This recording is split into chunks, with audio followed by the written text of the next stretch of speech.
I'm in Ohio. These are my buddy JD and Dave's bikes. This is a 2022 CRF250R. It does have suspension done by TBT suspension and down around Cincy area, and it has the full Yosh exhaust system on it, and it's running VP race fuel. This is their brand new 250 factory edition. This bike has maybe 3 hours on it. It's got we just got the slip-on on it, the FMF slip-on, and I think they call that the 4.1. And it has suspension stock, but it also has race fuel. So now we rode these bikes back to back at Greer's the other day, a couple weeks ago. I'll put a link down below on that shootout. We're in map 3. Now we're at my buddy's track. This is an old dry, it's almost like a goat trail right now. So we'll do a back-to-back lap time. Now TBT smoothed out the suspension on this bike and just helped settle it.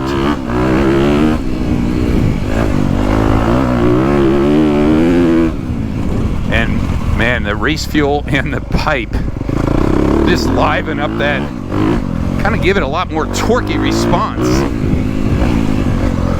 But the suspension, I had one of these bikes stock and it's pretty busy, stiff.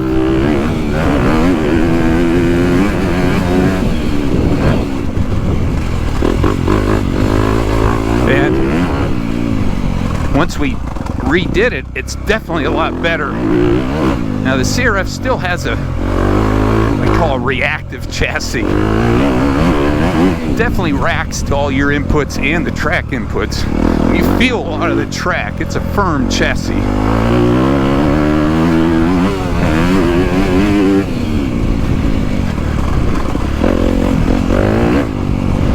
However, when the suspension is dialed in the way you like it, definitely becomes a lot more comfortable to ride. And it's got very little engine braking.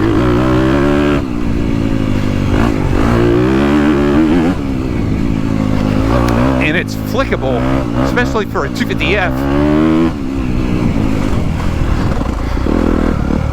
It's very playful.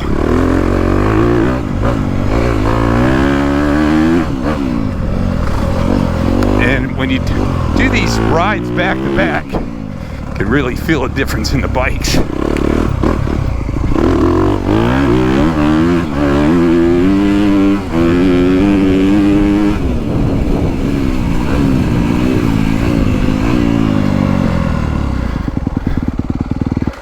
All right, 208.9. All right, let's see what the KTM can do. And again, this bike has race gas. It's got twin wall 997. I think those are the Jeffrey Hurlings bars that he runs. And we spun the clickers a little bit. 208.9. Oh, gotta love the smell of race fuel.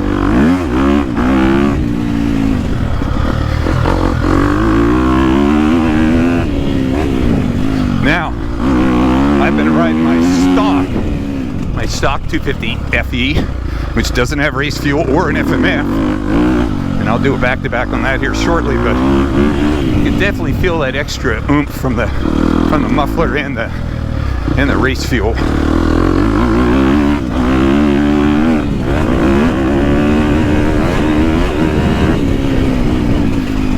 But right away, there's a certain slightly more planted feel on this KTM.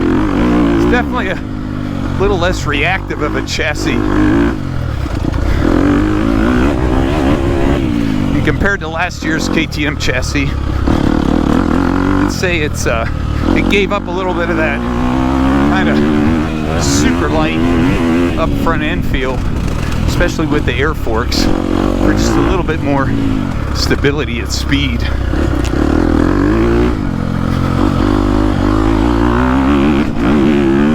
But it's fun. The new mid-range bikes are a lot easier for vet guys like me to ride.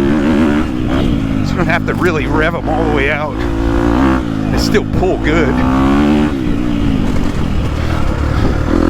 mean, I could literally just leave it in third and just roll that throttle and it goes.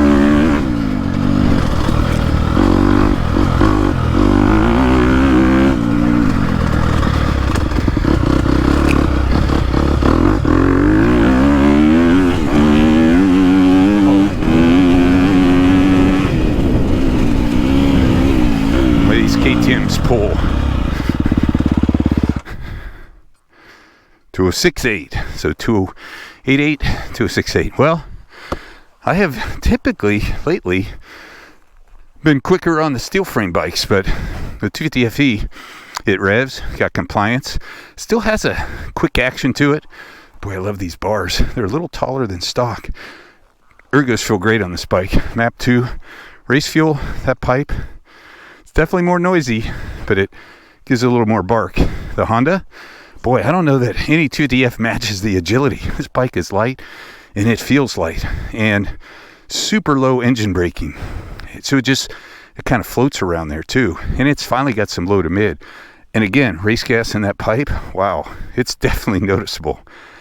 I'd say noise-wise, this is probably close to stock. FMF is definitely louder than the stock. But anyhow, 2 big thumbs up, back to back, red or orange. Pick the characteristics you like.